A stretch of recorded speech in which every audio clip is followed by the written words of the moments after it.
Let us all pray. Magsidalangin po tayong lahat. Taas po mga kamay, pikit po mga mata. How great thou art.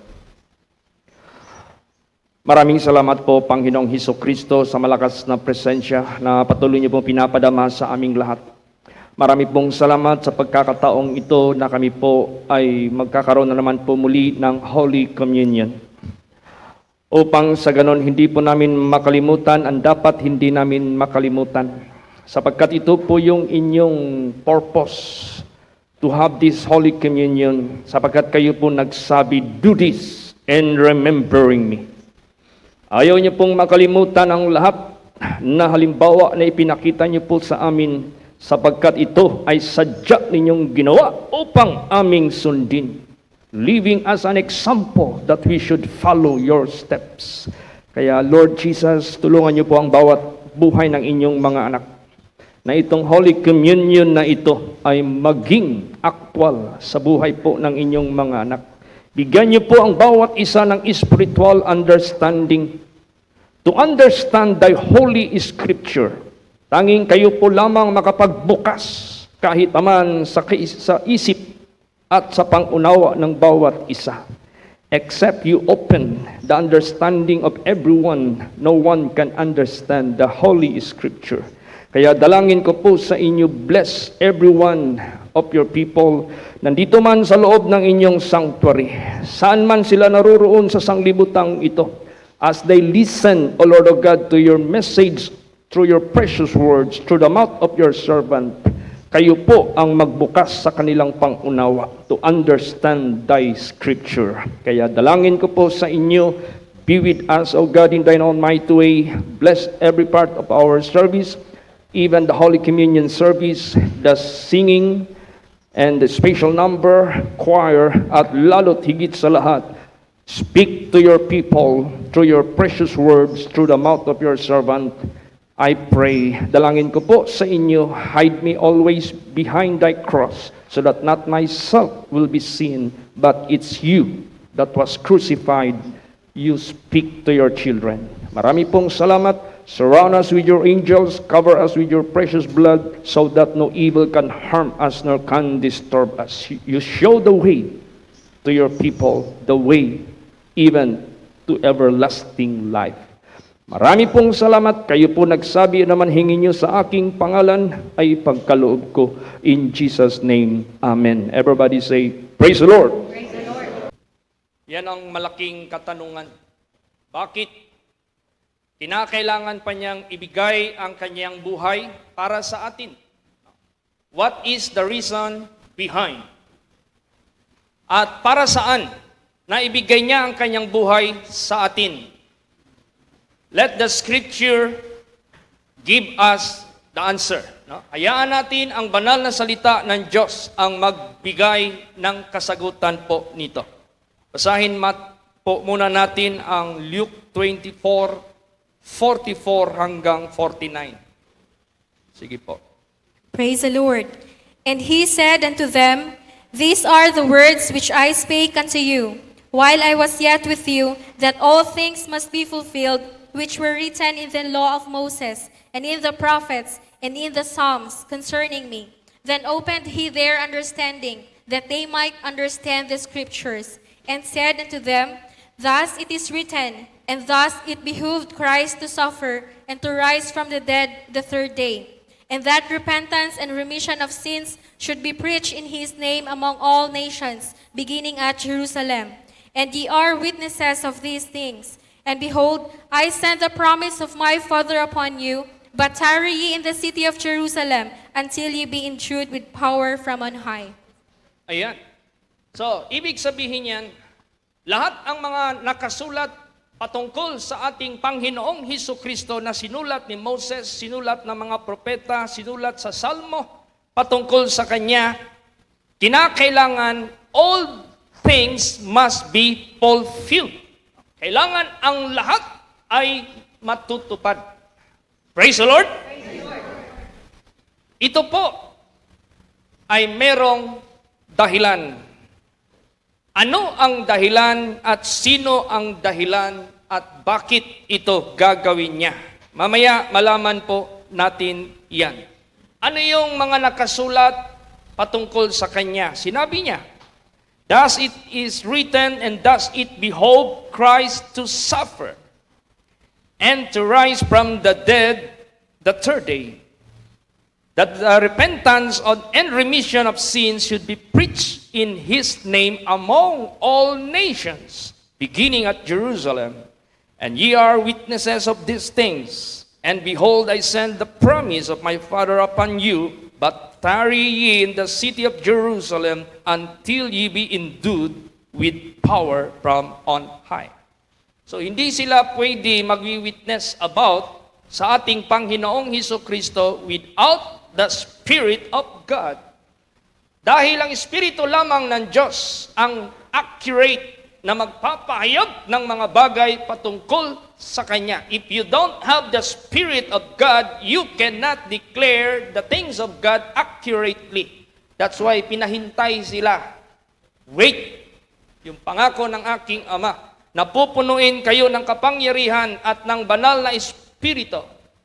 So bago ang ating Panginoong Hesukristo umiwan sa kanila, kasunod na yung promise ng Diyos sa kanila that they shall be filled with the Holy Spirit because they will be declaring the salvation of God. They will be the witnesses for the salvation sa lahat ng mga tao, for all nations. Kaya, ganun, kailangan matupad ang lahat. Alam nyo, kung hindi tayo bibigyan ng Diyos ng understanding about the Scripture, parang nagbabasa lang tayo ng story. Parang nagbabasa lang tayo ng fairy tales. Hindi natin maunawaan what is the real meaning. Mahirap pag hindi natin maunawaan ang tunay na kahulugan sa Scripture, anong mangyayari?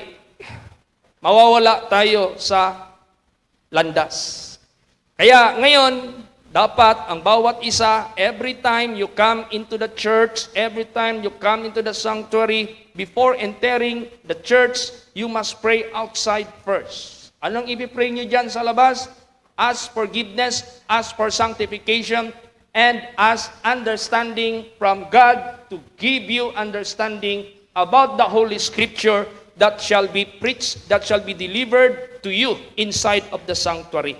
Because without God's understanding na ibibigay sa atin lahat, we cannot understand the Holy Scripture. That's why you need to worship God in spirit and in truth. Para sa ganon, malugod ang Diyos sa langit, bibigyan kanya ng understanding. Kaya sinabi sa verse 45, "Then open He their understanding, that they might understand the Scripture." Praise the Lord! Except God will open our understanding, we cannot and we can never understand the Scripture. Ngayon, ano yung mga bagay-bagay na nakasulat patungkol sa Kanya na natupad? Na sinabi ni Lord Jesus Christ, "All that are written concerning me, that is being wrote by Moses, by the prophets, by Psalms concerning me, must be fulfilled." All these things must be fulfilled. Tingnan nga natin kung ano yung mga sinabi dyan sa mga propeta, kung totoo ba talaga natupad accurately, perfectly. Basahin natin ano yung nakasulat sa kanya sa Old Testament, Isaiah 53:3 hanggang 6. Praise the Lord. He is despised and rejected of men, a man of sorrows and acquainted with grief, and we hid it as it were our faces from him. He was despised, and we esteemed him not. Surely he hath borne our griefs, and carried our sorrows. Yet we did esteem him stricken, smitten of God, and afflicted. But he was wounded for our transgressions, he was bruised for our iniquities. The chastisement of our peace was upon him, and with his stripes we are healed. All we like sheep have gone astray. We have turned every one to his own way, and the Lord hath laid on him the iniquity of us all. Yan. Ang sinabi dyan, He is despised and rejected of men. Totoo nga ba? That He was rejected. Basahin natin. John 1:10 and 11. Praise the Lord. He was in the world, and the world was made by him, and the world knew him not. He came unto his own, and his own received him not. Tingnan mo yan. He came to his own, and his own received him not. He made the earth, and when he came to the earth believed him not. Hindi naniwala. So he was rejected, not knowingly. He died for us. Siya'y nagpakamatay para po sa atin. We are the reason why he died. No? Bakit siya nagpakamatay? And yet, he was rejected by all. He came to his own, the people of Israel, and yet, they received him not. Ano pa ang mga nakasulat sa kanya na napulfill? Basa pa. Psalms 41 verse 9. Praise the Lord. Yea, mine own familiar friend, in whom I trusted, which did eat of my bread, hath lifted up his heel against me. Oh, tingnan mo yan.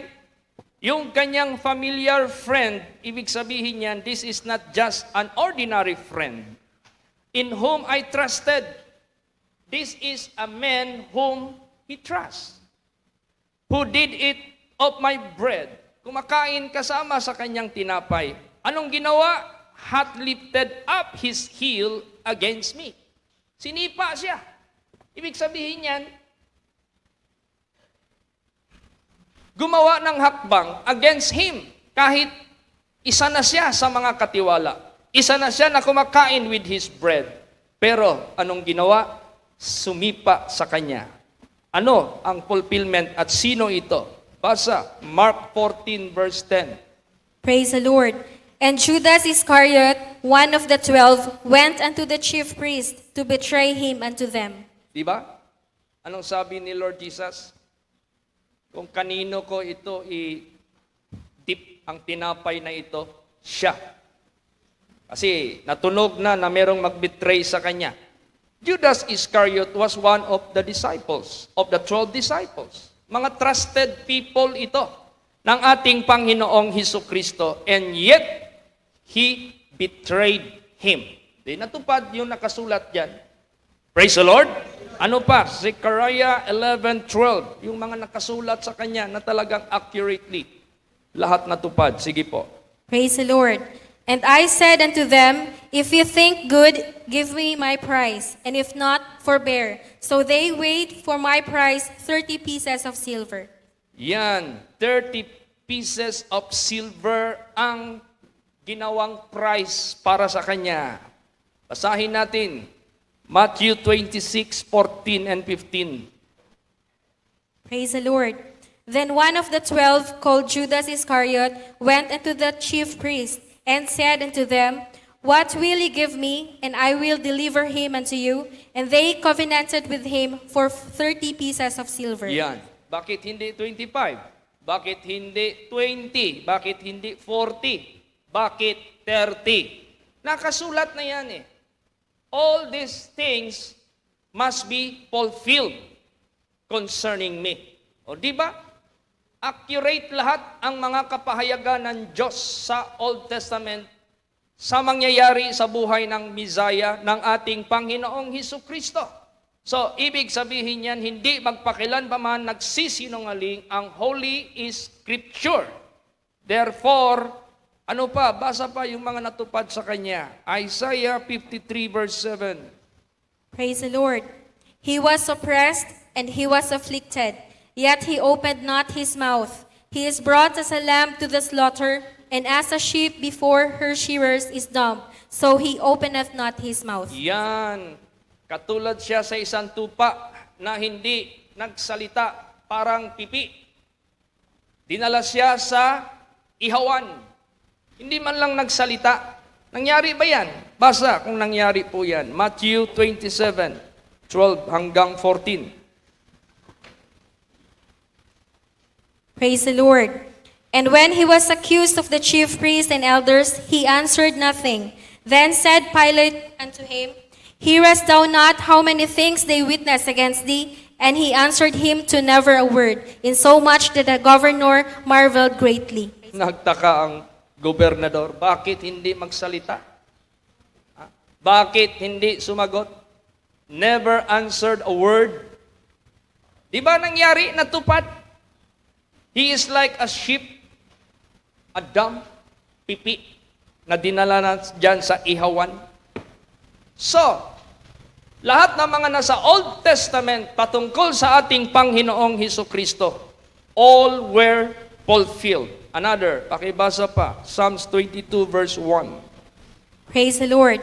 My God, why hast thou forsaken me? Why art thou so far from helping me, and from the words of my roaring? Yan, my God, why hast thou forsaken me? Anong nangyari sa actual? Basa, Matthew 27:46. Praise the Lord. And about the ninth hour, Jesus cried with a loud voice, saying, Eli, Eli, lama sabachthani? That is to say, my God, why hast thou forsaken me? Yes, natupad. Nangyari. Lumabas sa kanyang bibig, my God, why hast thou forsaken me? So, ganun po ka-accurate ang banal na salita ng ating Panginoong Diyos, so that all that are written who are not yet fulfilled, this shall be fulfilled, not to scare us, but to make us prepared. Hindi sa pagtakot sa atin, kundi upang maghanda tayo. Sapagkat surely 100% mangyayari at matutupad ang lahat. Tingnan mo yung pagmak sa Kanya. Tingnan mo yung pag-despise sa Kanya. Basahin natin, Psalms 22:7 and 8. Praise the Lord. All they that see me laugh me to scorn. They shoot out the lip, they shake the head, saying, He trusted on the Lord that He would deliver him. Let Him deliver him, seeing He delighted in him. O, di ba? Nananalig siya sa Panginoon. Dapat ligtasin siya sa kanyang pinaniniwalaan. Di ba nangyari yan? Basa, Matthew 27:41 hanggang 44. Praise the Lord. Likewise also the chief priest, mocking him with the scribes and elders, said, He saved others, himself he cannot save. If he be the king of Israel, let him now come down from the cross, and we will believe him. He trusted in God, let him deliver him now, if he will have him, for he said, I am the Son of God. The thieves also, which were crucified with him, cast the same in his teeth. Yes, nangyari talaga. They laughed, they scorned, they said these words. Ganon din ang nangyari. Na-fulfill lahat accurately, perfectly, what is written concerning Him. And this should be a reason. And there is no such other reason but we. Tayo ang dahilan nito. Tayo ang cause. Bakit nangyari ang lahat na nakasulat patungkol sa ating Panginoong Hesukristo? Meron pa. Basahin natin. Basa, Psalms 22 verse 15. Praise the Lord. My strength is dried up like a potsherd, and my tongue cleaveth to my jaws, and thou hast brought me into the dust of death. Yes, uhaw na siya. Pero dinala siya sa Panginoon sa kamatayan. Bakit? Nung uhaw na siya, anong binigay sa kanya? Basa. Matthew 27:48. Praise the Lord. Some of them that stood there, when they heard that, said, Matthew 27:48. Praise the Lord. And straightway one of them ran, and took a sponge, and filled it with vinegar, and put it on a reed, and gave him to drink. Yan. Uhaw na uhaw. Pero dinala siya sa dust of death. Sa ikamamatay niya. Not to satisfy him, but to his death. Kaya yun ang nangyari. Natupad po ang nakasulat sa kanya. Meron pa, basa Matthew 22:17 and 18 to describe everything that are written concerning Him na napulfill lahat. Sige po.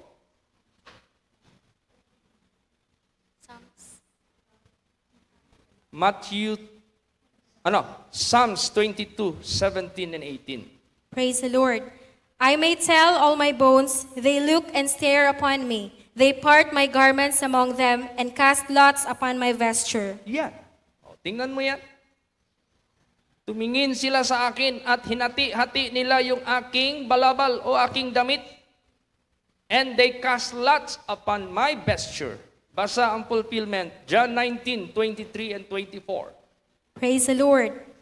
Then the soldiers, when they had crucified Jesus, took his garments and made 4 parts, to every soldier a part, and also his coat. Now the coat was without seam, woven from the top throughout. They said therefore among themselves, let us not rend it, but cast lots for it, whose it shall be, that the scripture might be fulfilled, which saith, they parted my raiment among them. And for my vesture they did cast lots. These things therefore the soldiers did. Yes, nangyari. So ang tanong, itong lahat na nangyari, nakasulat concerning our Lord Jesus Christ, na napulfill sa actual sa buhay ng ating Panginoong Hesukristo, whose fault is this? Kaninong fault ito? Kaninong pagkakamali nito? Saan? Basihan.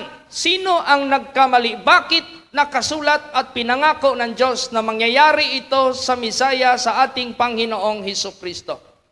Ito ba'y pagkakamali ng Diyos na nangyari ito? Ang totoo, merong nagkamali. Sino ang nagkamali? Bakit niya ito ginawa? Basa, anong klaseng pagkakamali? Genesis 3:6. Praise the Lord.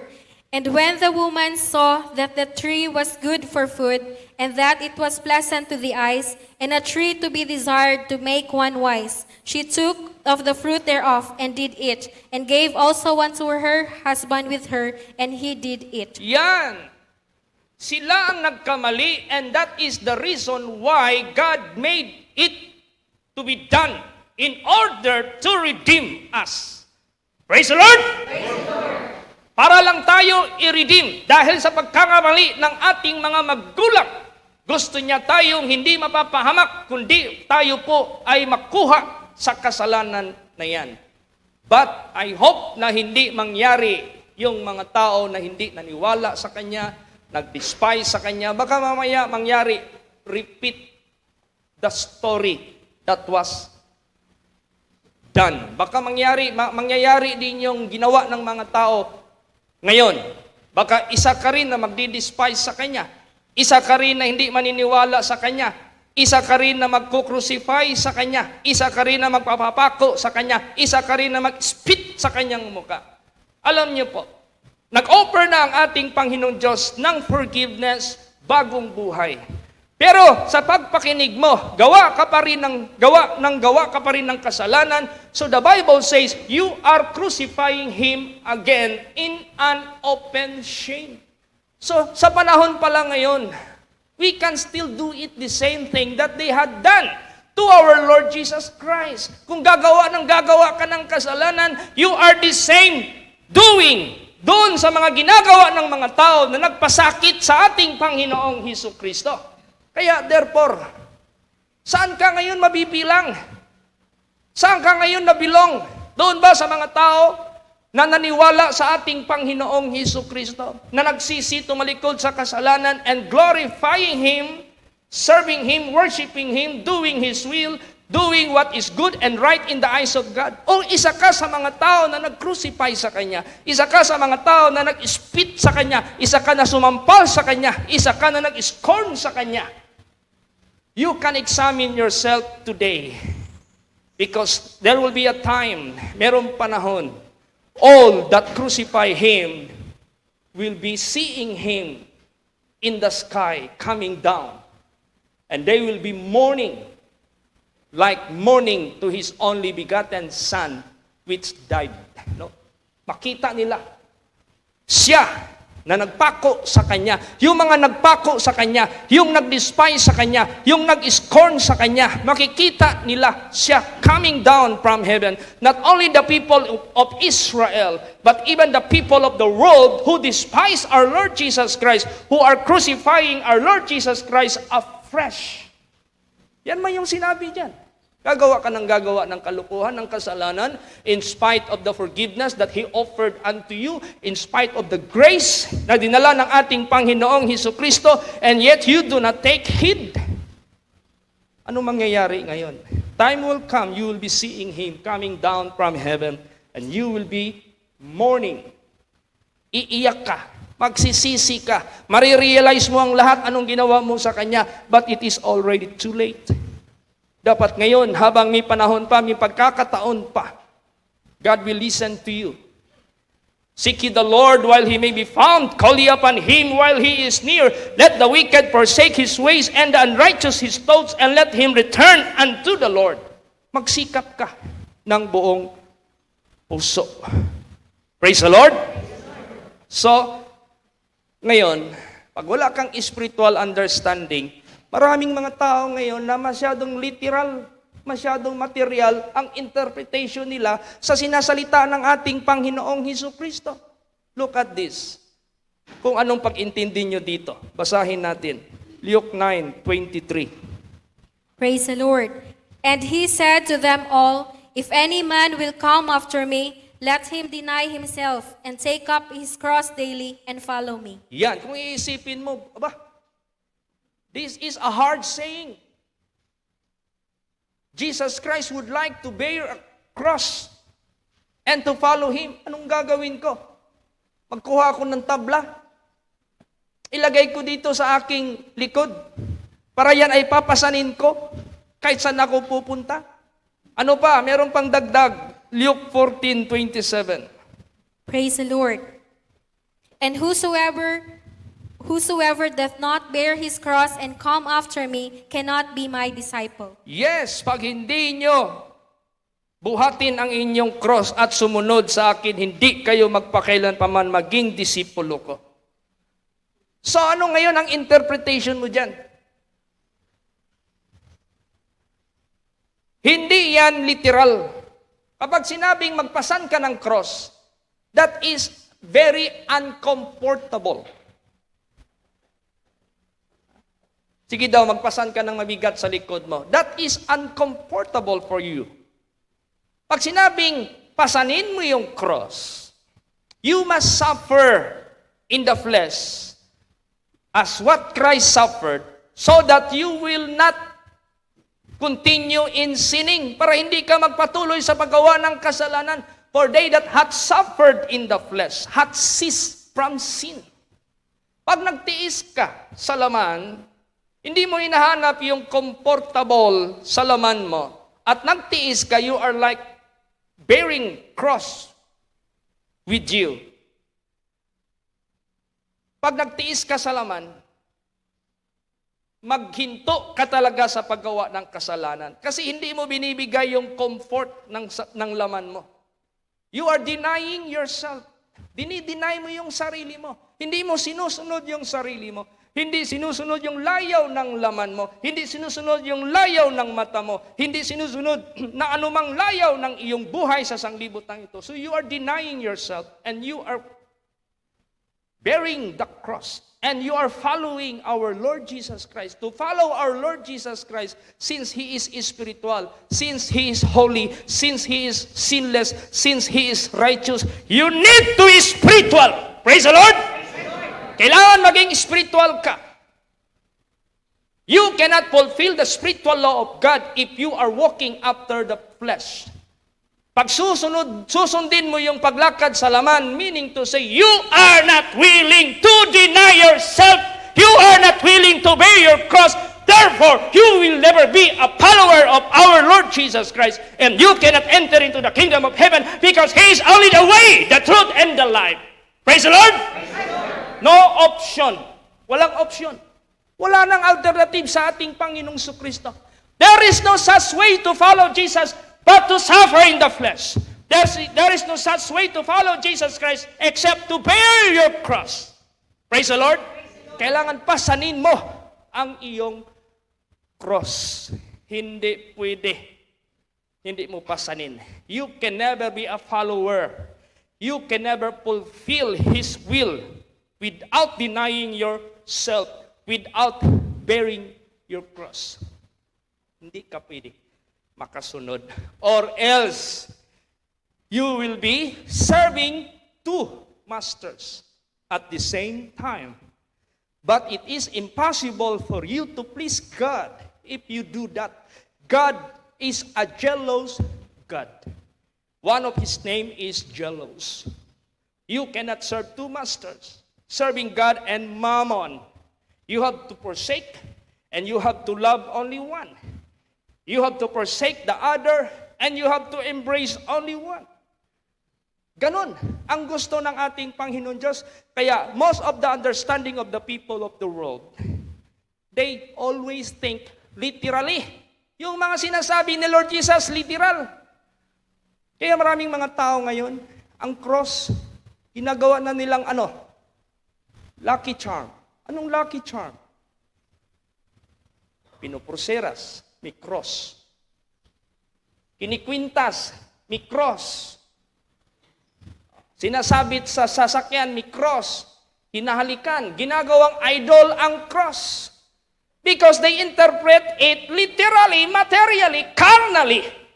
Because they do not worship God in spirit and in truth. Because the moment you worship God in spirit and in truth, He will open your understanding to understand the Scripture. Praise the Lord.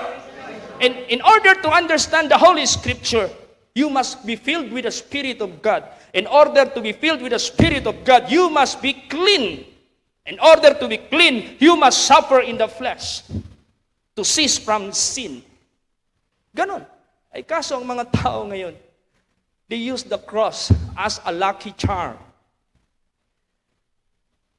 Kaya yung Israel, ayaw nila ng cross. Bakit?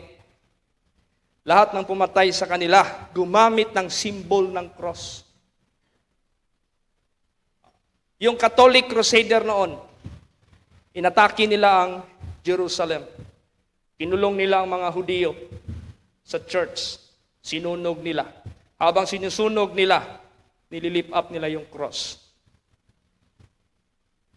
Sa panahon ni Hitler, yung Nazi, cross yung symbol nila dala, pero meron lang hook. Pero cross yan. Pero ang dulo may hook. Sinong pinatay nila? Mga Hudiyo. Ang daming nagamit ng cross nung unang panahon sa mga gera. That's why sirang-sira ang Christianity sa mga tao sa mundong ito. Ang tingin nila sa Christians is killers. Ang tingin nila sa mga Christians, murderers of Jewish people. Kaya, do not interpret the cross literally. Huwag mong i-interpret yung cross literal material. Interpret it in a proper interpretation by the leading of the Holy Spirit that you must interpret that spiritually. Pag sinabing, except you bear your cross and deny yourself and follow me, you can never be my disciples. Meaning to say, that cross is not the literal cross. Do not make the shadow into substance. Huwag mong gawin yung shadow sa substance. Yung spiritual na hindi nakikita, shadow doon sa material, substance. Huwag literal. Huwag yung carnal. Kaya kailangan i-interpret natin ang banal na salita ng Diyos spiritually. Praise the Lord. Spiritually. Kaya kayo na sino man sa inyo o sa atin na hindi humihinto sa pag-crucify kay Jesus, time will come, ma-realize natin yan. If we will not stop from crucifying Him, anong mangyayari? Basa. Okay, basahin ang Revelation 1:7. Praise the Lord. Behold, He cometh with clouds, and every eye shall see Him, and they also which pierced Him. And all kindreds of the earth shall wail because of Him, even Yeah. so, amen. You see? Basa pa, Zechariah 12:10. Praise the Lord.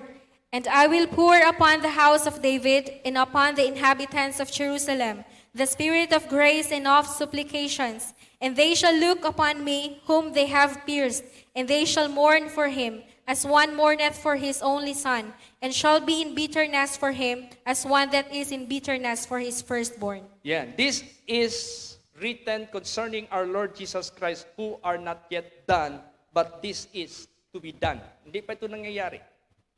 Pero mangyayari din ito as what He spoke concerning His death, concerning His resurrection, concerning His suffering. All those things were written concerning Him in the Old Testament and were done accurately, properly, perfectly. Ito, hindi pa ito nangyayari. Kaya, mag-ingat tayong lahat. Do not ever, wag mo talagang i-waste yung time mo sa buhay mo. Use time. Redeem the time because the days are evil.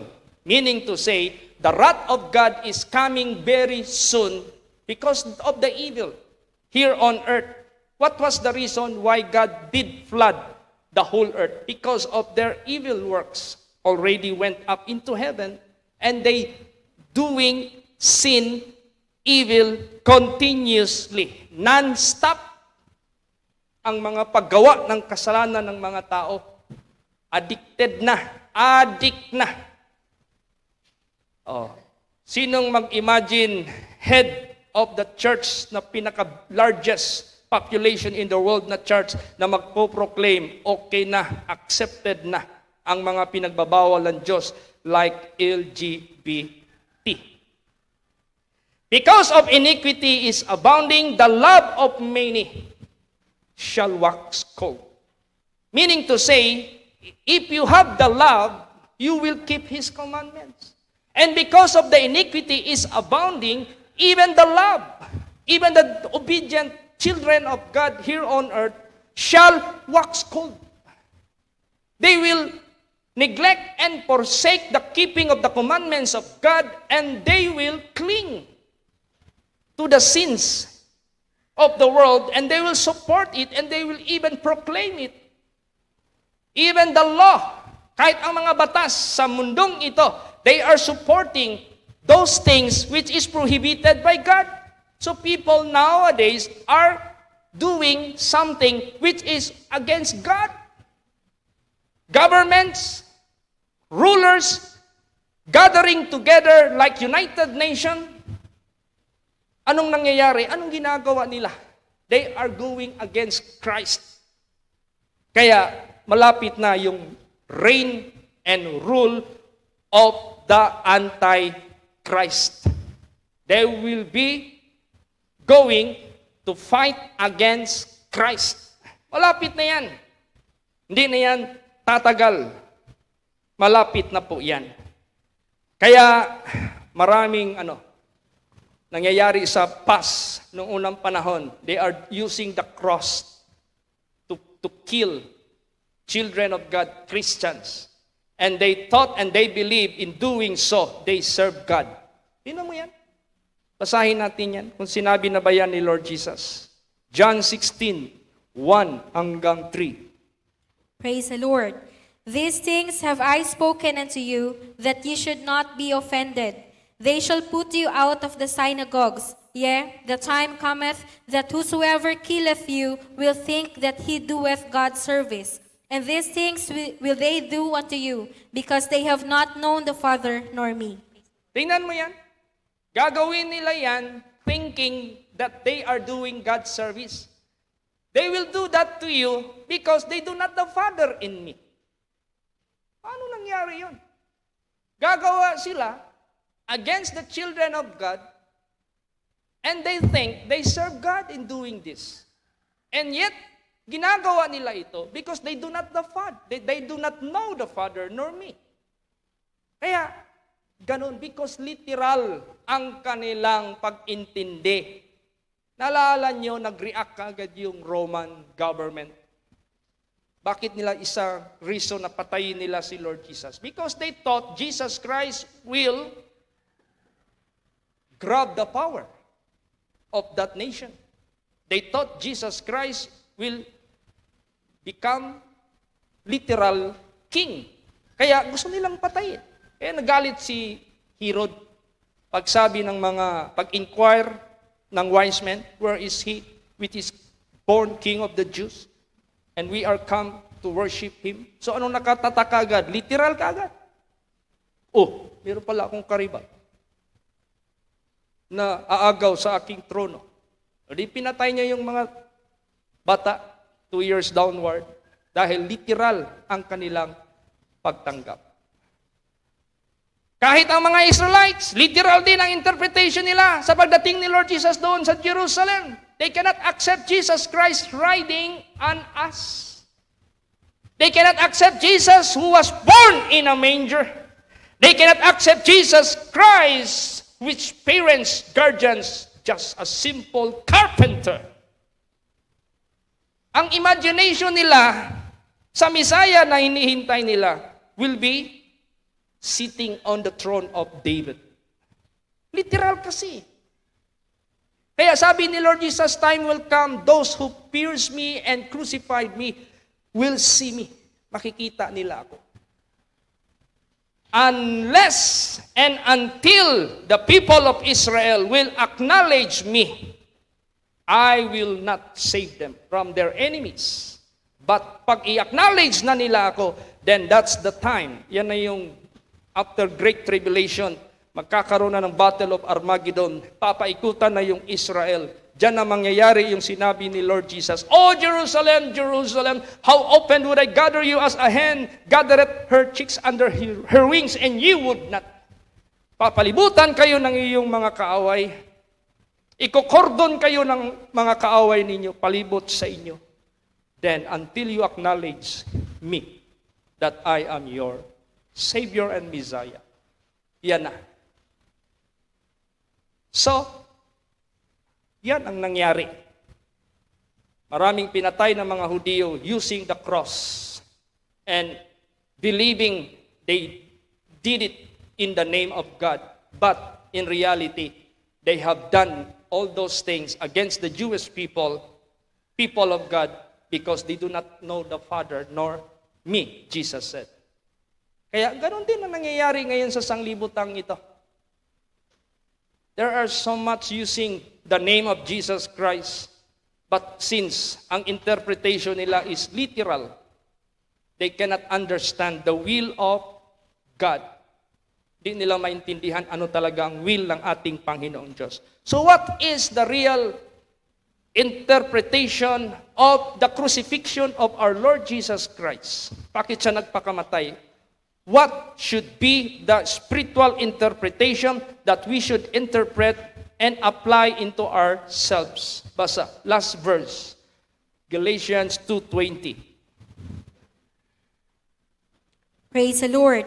I am crucified with Christ. Nevertheless I live, yet not I, but Christ liveth in me. And the life which I now live in the flesh, I live by the faith of the Son of God, who loved me and gave himself for me. Yes, that is the perfect interpretation na sinasabi ni Lord Jesus Christ. By His death at the cross, you are being redeemed.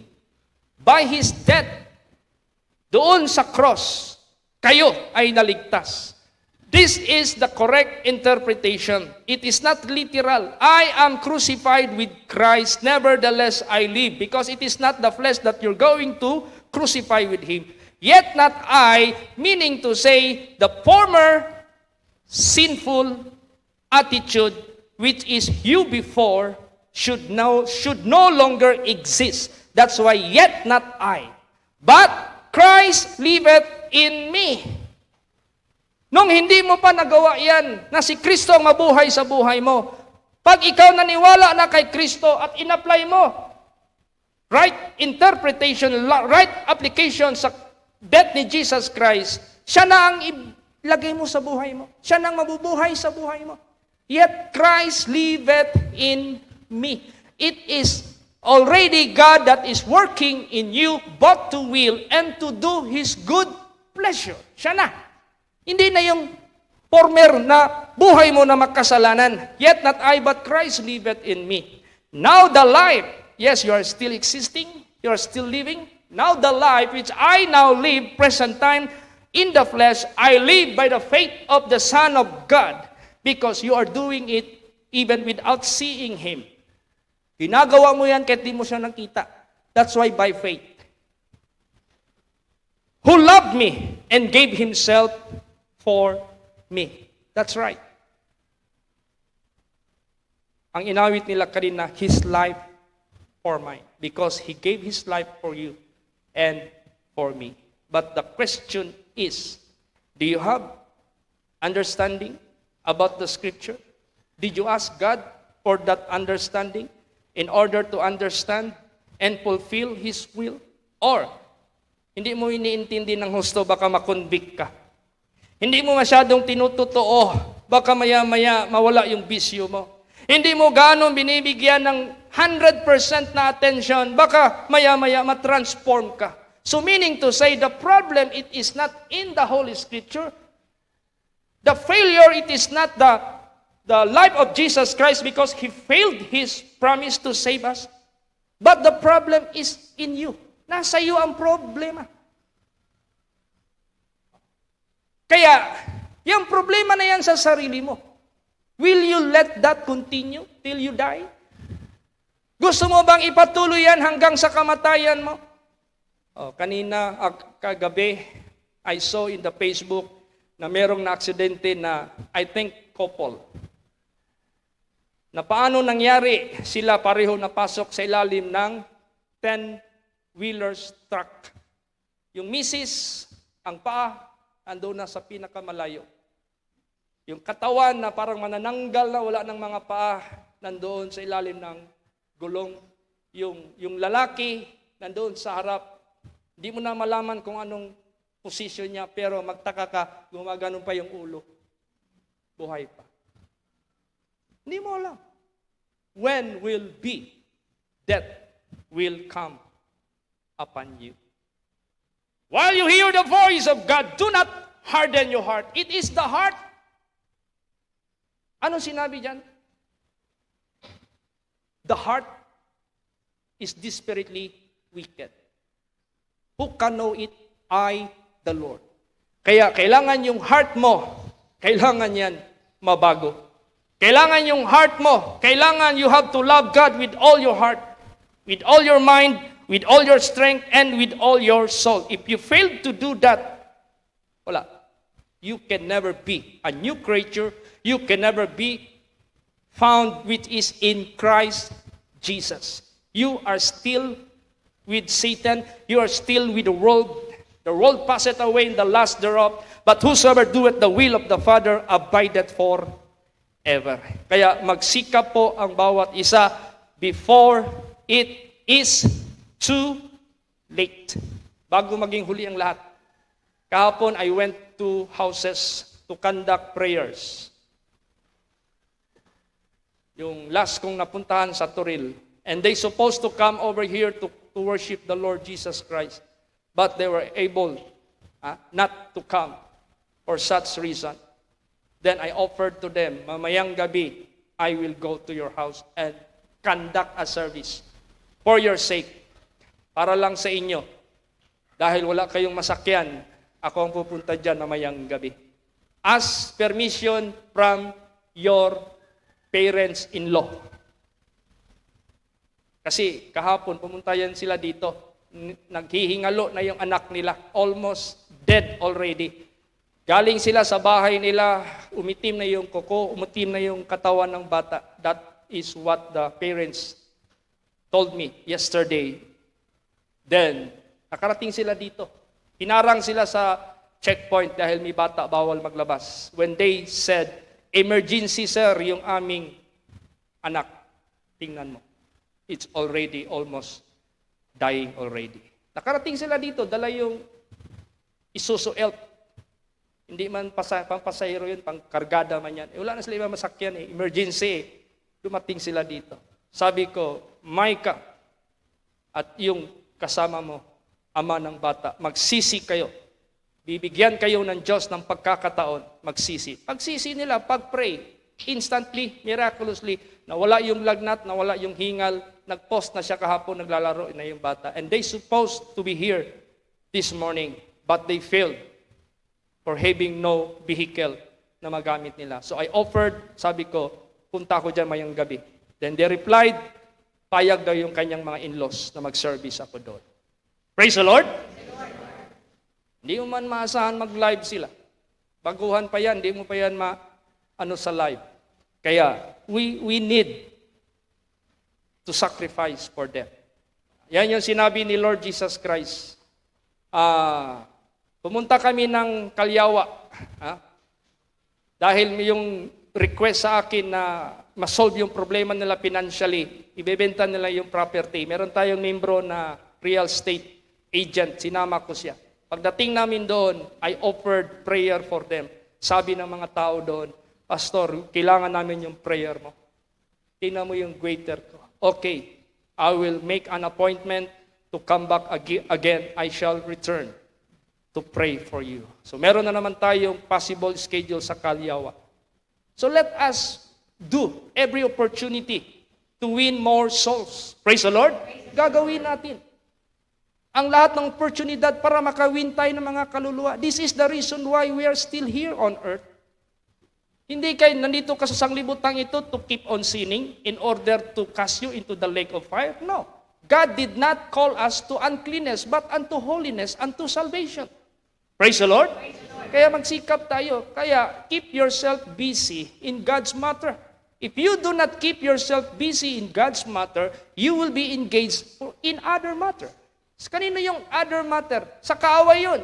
Sa diablo yun. Sa kasalanan yun. There are only two things here on earth, God and the devil, good and evil. Kaya you cannot stand neutral. Neutral it cannot be. There is no such neutral here on earth. Kaya magsikap tayo, this communion, this is to remind us about His suffering in the flesh, about the blood which He shed for our redemption, not literally, but spiritually. The right application of this Holy Communion is not to forget Him, what He did for us, so that we might follow the example which He showed to us, who did no sin. Yan ang ating tandaan. If you have the intention not to commit sin, you cannot sin. Because that is already set in your mind. David said, I have inclined my heart to perform thy statutes always, even unto the end of the world. Pag ginawa mo yan, mangyayari yan. Kaya ang laging prayer ko, Lord Jesus, in holiness and in righteousness, all the days of my life before you. Yun aking hiningi. Lord, tulungan mo ako in holiness and in righteousness, all the days of my life before you. Para wala nang makasingit na masamang espiritu. Let us do everything as what Jesus have given us an example. Gawin natin yan sapagkat yan ang paraan ng ating kaligtasan. Do not do the shadow into a substance like the cross. Huwag nating gawin yan. Spiritual ang kailangan. Praise the Lord! Praise the Lord. Magsitayo po ang lahat. Now,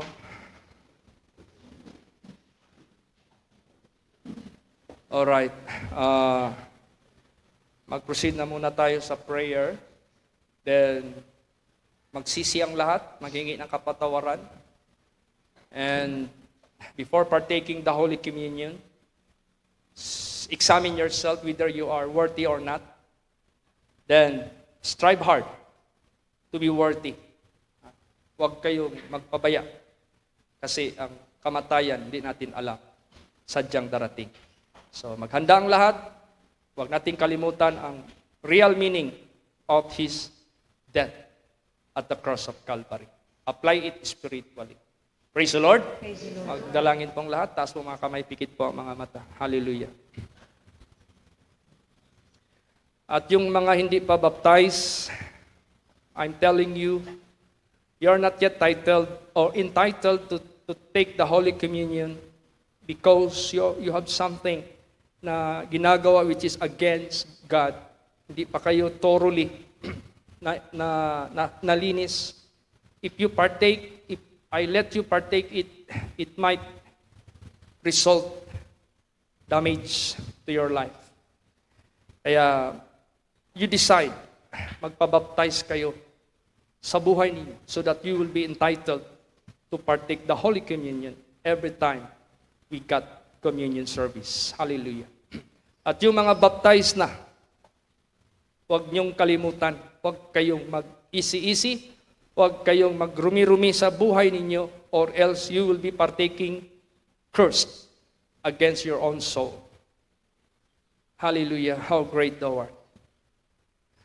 Maraming salamat po, Ama ko sa langit, Panginoong Hesukristo. Kahit paman sa lahat na nakasulat concerning you, it was done perfectly. And there are some things that are being written concerning you are not yet done. Binigyan niyo po kami ng declaration po nito so that we can prepare ourselves. Kaya dalangin ko po, sanctify thy people by your precious words as they receive it, not as the word of men, but as the word of God. Tulungan niyo po ang bawat isa na huwag na silang madala sa laman. Huwag na silang madala sa kasamaan. Huwag na silang madala kahit paman sa sanglibutang ito. Lord Jesus, tulungan niyo po ang bawat isa. Magsikap. Strive hard for your own salvation with fear and trembling.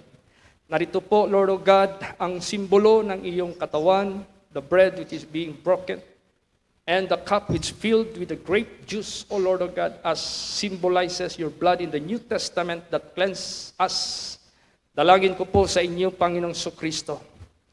Bless this so that as we partake this, for no other reason, but in remembering you, so that we might observe and keep to do your example.